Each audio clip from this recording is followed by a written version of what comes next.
everybody, it is Heather Cox here, your roving reporter. I am at Haynes Bridge Middle School with Sandra Bennett. Hi. Thank you, Sandra. Sandra's going to talk to us today about blended learning and how she does that in her classroom. Now, Sandra, tell us quickly, what do you teach? Okay, I teach life science. Okay. And that 7th grade curriculum here at Haynes Bridge. Okay. And, How long have you been teaching? well, this is my 10th year here at Haynes Bridge. Oh, okay. My 17th. Ooh, now where were you before? I was at Crabapple Middle School. Okay. And right out of college, I taught in Cobb County. Okay. So I had 3 years. So then you got smart and you moved over to Fulton. Yeah, right? and then for a period of time, I was in the corporate world.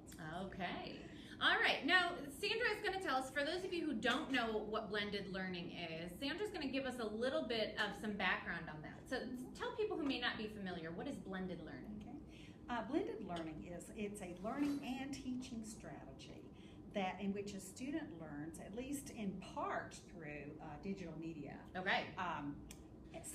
With some element of student control. So okay. That would be student control over the timing, the pace, the path, which even fits, some content to some. And that fits really well with personalized learning, because if we were talking about the pacing and we're talking about the student choice and voice with content and what they're doing. Exactly. What else can you tell us about blended learning? Okay. A portion of it, we in Haynes Bridge, since we're in the first group to get devices, okay. We met over the summer and made the decision that we would do blended learning, and that as a part of that we would do station rotations. Okay. So the content that they're getting that's digital will come at their various stations, although some they're able to do at home as we push those assignments out through other digital sources, resources. So as my role here is more as a facilitator, watching student progress in these various stations, and one station is the direct instruction piece. So I'm with the students in a smaller group setting to determine their needs and personalize that way, especially for those concepts that are a little more challenging, and to identify students that are struggling. So there you go, another principle, just-in-time direct instruction. Yes. So you're meeting another thing with personalized learning. And we're going to do a little mini tour in just a second so that we can see that small group area. What are some, you already started to tell us about it, but what are some different ways that you blend the learning for students? So station rotation, for those of you who have not heard that term, could you just explain really quickly what station rotation is? Yes, So a typical work week would be, where I would have them up front. They're divided into teams, and I've worked this out where there might be 4, 5, or 6 teams. Okay. You know, the larger the number of the teams, the smaller the groups, and okay. like that. That's always good if you can work it out that way. And they have, there's planning up front involved to identify their online resources, and I'm finding there are really many available.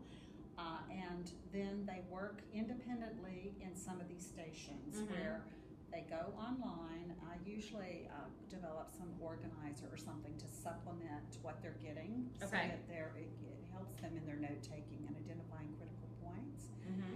And then some of the stations would be independent practice, where it's basically more traditional work and practice of the key concepts. And then there's one station where they're working collaboratively, either on problem solving or creating something. So that's always fun. And then I mentioned to you the direct instruction station. With 6 groups, generally I have more than one station working online. Okay. And maybe more than one working in the independent practice. It does take longer because if you're doing one station per day, then we're talking about a chunk of 6 days. But the learning is rich. I mean, they're really getting what they need in those 6 days. I like that you said one of the stations they do the creation, so they get to do that piece of it. Exactly. Student created content's always great to have. And problem solving, to the extent that they're able to get it done within one period. Some of that can be extended then. When we don't necessarily do stations every day. There's one day up front where we're introducing the concepts, and you gotta get it out there sometime. Right, pre-assessment, you know. We do pre-testing. Yes. And that helps us then tailor to their needs. Absolutely. So the kids kids at that point, they do work at their own pace, and so they are in terms of time, place, path, and all. Some of it does extend to after hours, and that's where our digital tools like Edmodo and Blend Space and other tools that we use to push it out to kids, they can continue their learning. That's wonderful. And you really sort of, my next question, you sort of addressed it as well. But how does the blended learning really help to personalize for the students? What I like that you mentioned already was that they do the pre-assessment, so you can figure out, kind of where the path is that those kids need to take. What are some other ways then that it personalizes? Well, when we're in the small group work, I'm able to identify their needs and then tailor accordingly. So when they're grouped, are they grouped based upon the pre-assessment data? I haven't done that yet, although we're still working this out. They're really more heterogeneously grouped because I'm finding that the stronger students are able to support the others. That's always great, learning from each other. Yeah. So that has kind of outweighed it for me. However, I'm finding that with the online study that they do, and which includes some research, it really is personalized. If they're working at their own pace, they can delve into it deeper. They can go back to the sections that they're struggling in. Get the remediation piece of it. Exactly. They can extend their learning. I do something called Science Learning Extensions, which is a menu type arrangement. They can pick different smaller projects to work on. Oh, I like that. And so if ever they get to a point where they really want that push and additional personalization, they can pick any one of those according to their style. And what's the name of that again? I came up with this. It's just Science Learning Extensions. Oh, so you came up with it? Well, actually, it wasn't my original idea, but it been modified to fit science type little activities. It's a menu. I like that. And so they are due at the end of the semester. I just did it a semester long, but it allows them in this setting to then work on their SLEs. And it gives them many options, and a lot of those options involve Web 2.0 tools and things of that nature. They do need online access and devices. Yes, so it which fits are coming. It fits right in with this. So if they're working on a station online and they finish that and they're working at a quick speed, then they can pull out their SLEs and continue with their same device and continue their learning. So it really is personalized. Definitely personalized. It's a lot of fun. Completely. Is it more work to do a personalized learning setup, like the blended piece, because teachers are strapped for time and everybody is worried when something's different that it's going to take them more time? Do you find that planning for that blended learning and that blended experience is more work? I'll just say, since this is my first year, although I did do some stations last year, and that this year has been a little more involved up front, finding resources and designing instructions and that sort of thing. Although I will say that the science teachers, we share those resources, so it's helped. That's great. We find the collaboration from the staff as well. I'm finding though that it is manageable, and I enjoy that. It allows us to be creative as teachers to be able to pull those resources and put together some organizers that go with it.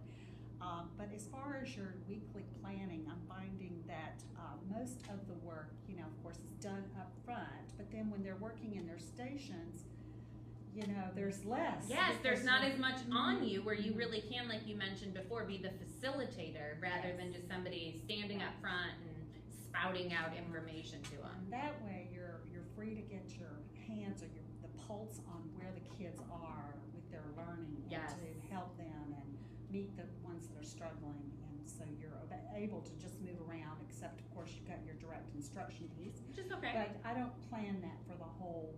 There's part that I'm facilitating with them and identifying their needs, and then there are parts, some things that they're doing that I can step away, so it's not where I'm just held there. I like that. Throughout the period. That's great. And that's a lot going on at one time, obviously, and you mentioned that you guys are the first group for personalized learning devices will be coming sooner rather than later for you. Tell us how how the technology does help with the blended learning. How does it support it? Because since you can't be in all of those different stations at one time, how does the technology help in that aspect? Well, I believe technology is kind of a natural integration. It is integral, really. It's a key part to blended. I don't know that you could really do blended learning without it. That online access. Their access to the internet and those web tools provides them with a vast array of resources that are useful, for their learning and to extend their learning. Personalization is possible because of the technology resources they have to extend it even beyond the classroom. Exactly. Yeah. I mean, if you think about if they were to just be sitting with a textbook, it's one level, it's one content, there's nothing beyond what they have. But now when we've added that technology piece, they might be reading things that are on a level more appropriate to their reading level. Then they also have access to additional information beyond just one page or one little bit of content. Right. So, and the way that I push assignments out, I don't know if that push is the right word, but extend the explanations to assignments, it's all done electronically, so they can go back and even look at my instructions if they're not really clear, and then have that ongoing. Now, what were we supposed to do in that station? Well, I've got the station instructions here, but even at home you can access them, which is great. So that's great for the kids and both the parents too, to have an understanding of what it is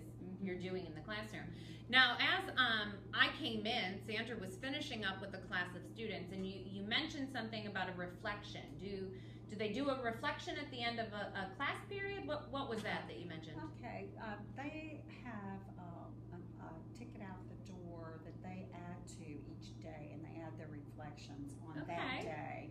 So, and then I collect them at the end of the week, but they reflect on what they've learned in that class period. That's great. So another way I was just going to say another way to really assess what they're learning. Yes. So what were you going to say about today? Well, today they had their test. Okay.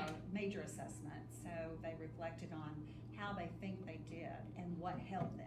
Okay. So, and then I go back and I that helps me to know, what planning wise. Yeah, part, exactly. I really like that.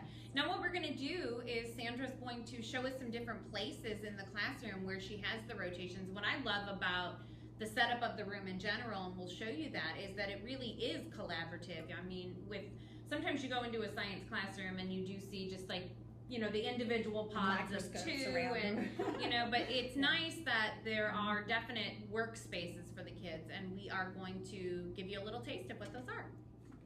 We are now in the direct instruction area. So Sandra, tell us a little bit about why you set it up this way and really what you do in this area. It's kind of removed to the corner of my classroom, so that we can have kind of a conversation here and not disturb the others. It's interactive. It's designed so that the kids can see one another. Yes. Rarely is the group this large. Usually it's just a small. But you're prepped just in case. Just in case. If I go with stations 4, then the groups are going to be larger. But I really like the 6 because it keeps them small. And our media specialist, Jessica Carr, made sure we all had, if we wanted them, these little rolling boards. Love it. We used for sales recently. And I didn't mention, she just mentioned media specialist Jessica Carr. Both Sandra and Jessica are Vanguard members. And I should Furphy. And so we have 3 here, right? Yes, we do. Perfect. So we need one more. So if you are a Haynes Actually, Bridge we do have a 4th just recently. Do we? Perfect. So we're topped out here at Haynes Bridge, but we can start a little franchise. Yes. But that's great that we have so many Vanguard members that are supporting each other and doing the great work that we hope that people will be doing. So she got everybody who wanted one of these stands. Great. So to use mainly for our direct instruction keys. Perfect. And the kids can draw on them, and so this part the kids drew us. And you're obviously learning about cells. Yes. Just finishing up. Okay. Well, we're going to take a look at some of the other spaces that Sandra has for us. We're now here with is this the Epson? No, this is a Promethean. So we have a Promethean board here, and this is where Sandra has displayed kind of their outline, would you say? Just so that they can know where to go. We talk about where each station is, and it gives them the marching orders. Okay. And so what they're going to do in those different places. Right. I love when I see the online learning. I love blend space. Can you just give us a quick, what who don't know what This it is just an awesome tool. It is. Where you can post, you can put Word in there. Mhm. You know, you can upload from Dropbox or from, you know, your Google Docs. Mhm. And with your instructions, but more, I think importantly, you can put your videos Absolutely. and other resources And- on to even the organizers that go with them. And you can put them in order so that the kids know, okay, we're going to do this, this, this, and I'll just say, okay, we're going to do box 1, box 2, video 1, video 2. It's kind of a nice pathway for them, and they can even, you can set up classes, they can log in and leave comments. It's a great, you know, tool to collaborate with as well, but I love just the way that it organizes. So if you've never checked out Blend Space before, that's a great one.